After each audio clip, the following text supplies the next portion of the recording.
certainly one of the key questions out there facing the president is the matter of the legality of his decision, whether he should have given Congress 30 days notice before releasing those 5 detainees from Guantanamo Bay. Joining us now is the George Washington University law professor, Jonathan Turley. You're pretty firm. You believe the president broke the law. Absolutely. The law says clearly that he has to notify Congress and give 30 days. And what the president is essentially arguing is I'm interpreting that law to mean exactly opposite of what it says, that I have the right not to do that.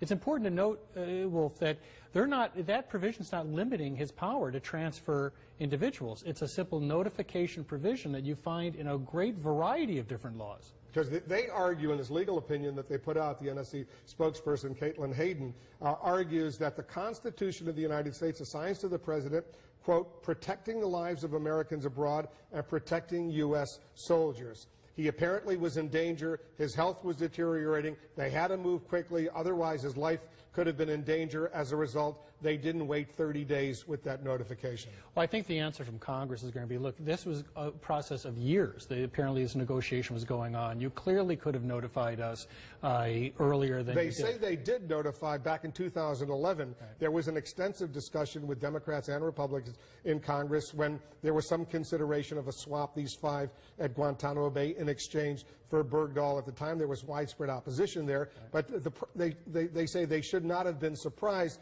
because there earlier had been consultations. Well, first of all, I don't think they're arguing those earlier consultations complied with the law. They're arguing that they really interpret this law as saying you never intended to limit us in this way. When I look at that law, I don't see that leeway given to the president. Even though in the signing statement that he attached, once he signed that defense authorization bill into law, he did include these words: the executive branch must have the flexibility, among other things, to act swiftly in conducting negotiations with foreign countries regarding the circumstances of detainee transfers. That's what he said he wrote in that signing statement at the time he signed that law.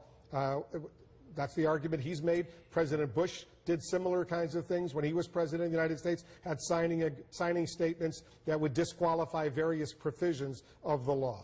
Right. As you know, Wolf, many of us have objected to signing statements as something that is an abuse. The Supreme Court hasn't ruled on signing statements.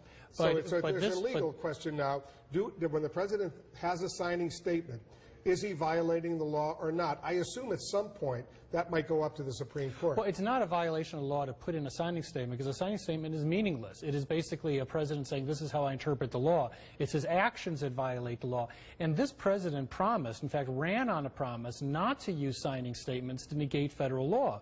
The answer is not to sign the law, not to sign the law and say, by the way, I intend to violate this when I have to. The law here is a simple notification law, and I think that the backlash you've seen afterwards explains why notification was not given. This is a very controversial deal, and they did not want to bring Congress into the loop. Jonathan Turley, thanks very much for coming in. Thank you. The president defended the Bo Bergdahl prisoner swap